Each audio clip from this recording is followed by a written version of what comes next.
BTST trading रणनीतियां और फायदे। बीटीएसटी आज खरीदने कल बेचने को कहते हैं। यह एक ऐसी ट्रेडिंग रणनीति है जो बहुत ज्यादा लाभदायक हो सकती है। चलिए इसकी रणनीतियों और फायदों के बारे में जानते हैं। यदि आप शेयर मार्केट में सक्रिय रूप से भाग लेते हैं तो कभी न कभी आपने बीटीएसटी के बारे में जरूर सुना होगा। यदि आप सोच रहे हैं कि बीटीएसटी क्या है, तो इसका मतलब है आज खरीदना कल बेचना। इंट्राडे ट्रेडिंग में तो स्टॉक को एक ही ट्रेडिंग सेशन के दौरान खरीदना और बेचना होता है, लेकिन इसके विपरीत बीटीएसटी में ट्रेडर के पास आज खरीदकर अगले दिन बेचने की कम समय की अस्थिरता का लाभ उठाने की अनुमति होती है। चलिए एक उदाहरण की मदद से बीटीएसटी ट्रेड का मतलब समझते हैं। आपने रू 170 में XYZ के 100 शेयर खरीदे और अगले ट्रेडिंग सेशन में उन्हें रू 180 में बेच दिया, जिससे आपने अपने डीमैट अकाउंट में स्टॉक की डिलीवरी होने से पहले ही रू 1000 का लाभ कमाया। बीटीएसटी का क्या मतलब है? जब आप स्टॉक मार्केट में शेयर खरीदते हैं तो यह आपको अपने डीमैट अकाउंट में T+2 दिन में दिखाई देता है। इसका मतलब है कि यदि नियमित ट्रेड में अगले दिन कीमत बढ़ जाती है तो आप उसका लाभ नहीं उठा सकते। लेकिन यदि आपका ब्रोकर आपको बीटीएसटी ट्रेडिंग सेवा देता है तो आप बिना स्टॉक की डिलीवरी प्राप्त किए ऊपर की कीमत में बदलाव का लाभ उठा सकते हैं। ट्रेडर इक्विटी खरीदने के 2 दिनों के भीतर बीटीएसटी ट्रेड कर सकते हैं। बीटीएसटी इंट्राडे ट्रेड और कैश मार्केट ट्रेड के बीच होती है। इंट्राडे ट्रेडर्स को अपनी सारी स्थितियों को ट्रेडिंग सेशन खत्म होने से पहले स्क्वेयर ऑफ करना होता है। लेकिन यदि आपको उम्मीद है कि कीमत बढ़ेगी तो आप अपनी स्थिति को होल्ड करना चाहेंगे। कैश ट्रेडिंग में ट्रेडर अपने डीमैट अकाउंट में शेयरों की डिलीवर होने के बाद ही व्यापार कर सकते हैं, जिसमें 2 दिन लगते हैं। ये तो हम सभी को पता है कि स्टॉक मार्केट में 2 दिनों में बहुत कुछ बदल सकता है। बीटीएसटी ट्रेडिंग का विकास T+2 डिलीवरी फॉर्मेट के कारण होने वाली देरी से बचने और ट्रेडर्स को एक बीच का रास्ता देने के लिए किया गया था। यदि स्टॉक की कीमत अगले दिन की ट्रेडिंग के दौरान बढ़ती है तो आप कैश में स्टॉक बेचकर ट्रेडिंग रणनीति का इस्तेमाल कर सकते हैं। सबसे अच्छी बीटीएसटी रणनीतियां।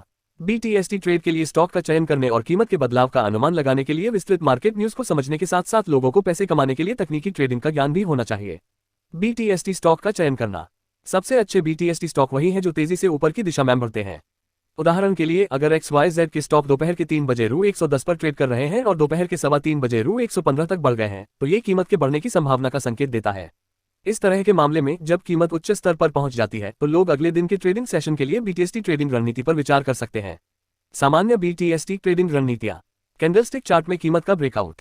15 मिनट का candlestick trading chart BTST stock पहचानने का अच्छा टूल है, क्योंकि इसमें शेयर की बढ़ने, गिरने, बंद होने और खुलने की कीमत दिखाई देती है। ट्रेडिंग सेशन के अंतिम चरण के दौरान दोपहर के 2 बजे के बाद ही कीमत में सबसे ज्यादा उतार चढ़ाव होते हैं, जब इंट्राडे ट्रेडर अपने ट्रेड सेटल करना शुरू करते हैं। यदि किसी स्टॉक की कीमत दोपहर के 3 से 3:15 बजे के बीच प्रतिरोध स्तर से ऊपर जाती है तो यह अगले ट्रेडिंग सेशन के लिए एक ऊपर के ट्रेंड का संकेत देता है। आप बीटीएसटी ट्रेडिंग के लिए स्टॉक को होल्ड कर सकते हैं। लिक्विड स्टॉक चुनें। बीटीएसटी ट्रेडिंग के लिए मध्यम से उच्च लिक्विडिटी वाले स्टॉक सबसे अच्छे होते हैं, क्योंकि जब आप उन्हें बेचते हैं तो आपको उनके लिए काफी सारे खरीदार मिल जाते हैं। ट्रेडर आमतौर पर लार्ज कैप स्टॉक चुनते हैं जो बीटीएसटी रणनीति के लिए इंडेक्स का हिस्सा होते हैं। किसी महत्वपूर्ण घटना से पहले निवेश करें। आमतौर पर किसी कंपनी, सेक्टर या अर्थव्यवस्था के बारे में कोई महत्वपूर्ण घटना स्टॉक की कीमत को महत्वपूर्ण रूप से बदल देती है। यह महत्वपूर्ण घटना कंपनी से संबंधित हो सकती है, जैसे कि कोई नई परियोजना या डील, दूसरी कंपनी से जुड़ना और अधिग्रहण करना, बायबैक, लाभांश की घोषणा या आर्थिक नीतियां जैसे कि आरबीआई की नीतियां और इसी तरह की अन्य चीजें। किसी महत्वपूर्ण मार्केट की घटना के आसपास बीटीएसटी ट्रेड की योजना बनाना एक बेहतरीन शॉर्ट टर्म अवसर है। स्टॉप लॉस और टारगेट कीमत लगाएं। बीटीएसटी ट्रेड करने से पहले स्टॉप लॉस और टारगेट कीमत तय करें। स्टॉप लॉस कीमत का वह पॉइंट है जहां सेल ऑर्डर अपने आप पूरा हो जाता है।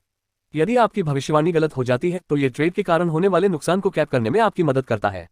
उदाहरण के लिए आपको उम्मीद है कि स्टॉक की कीमत अगले ट्रेडिंग सेशन में बढ़ेगी, लेकिन ऐसा नहीं होता और यह गिर जाती है। इस तरह की परिस्थिति में स्टॉप लॉस आपके नुकसान को सीमित रखने में मदद करता है।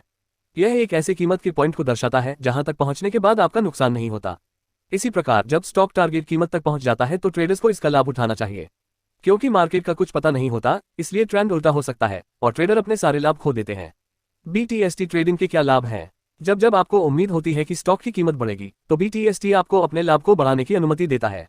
यह आपको डीमैट अकाउंट सेटलमेंट से पहले ट्रेड पूरा करने के लिए 2 दिन देता है। बीटीएसटी में डीमैट डिलीवरी शामिल नहीं होती, इसलिए आप डीमैट ट्रांजैक्शन शुल्क से बच सकते हैं। बीटीएसटी ट्रेडिंग के नुकसान क्या है? मार्केट की स्वाभाविक प्रतिक्रिया के परिणामस्वरूप ट्रेडिंग सेशन के अंत में कीमत बढ़ सकती है और हो सकता है कि यह अगले सेशन में न रहे। बीटीएसटी ट्रेडिंग कैश सेगमेंट में होती है, इसलिए ब्रोकर इंट्राडे ट्रेडिंग की तरह ट्रेडर्स को मार्जिन सुविधाएं नहीं देते। 2020 से सेबी ने बीटीएसटी ट्रेड का नियम बदल दिया है। इसके अनुसार बीटीएसटी ट्रेड करने से पहले ट्रेडर्स को 40% मार्जिन का भुगतान करना होगा। अगर विक्रेता स्टॉक्स को समय से डिलीवर नहीं कर पाता तो शॉर्ट सेलिंग के परिणामस्वरूप उसे जुर्माना देना पड़ सकता है। आपको शेयर ट्रांसफर करने के लिए एक्सचेंज उनकी नीलामी करेगा। क्योंकि इस पूरी प्रक्रिया के कारण डिलीवरी का समय बढ़ जाता है, इसलिए अंतिम खरीदार को स्टॉक डिलीवरी न कर पाने के कारण आपको जुर्माना देना पड़ सकता है। बीटीएसटी में क्या जोखिम शामिल है? जोखिम के कारक को महत्वपूर्ण नहीं माना जाता, लेकिन फिर भी यह मौजूद है। अगर विक्रेता आपको समय पर स्टॉक डिलीवर करने में असफल होता है तो इस शॉर्ट सेलिंग की संभावनाओं से जोखिम उत्पन्न होता है।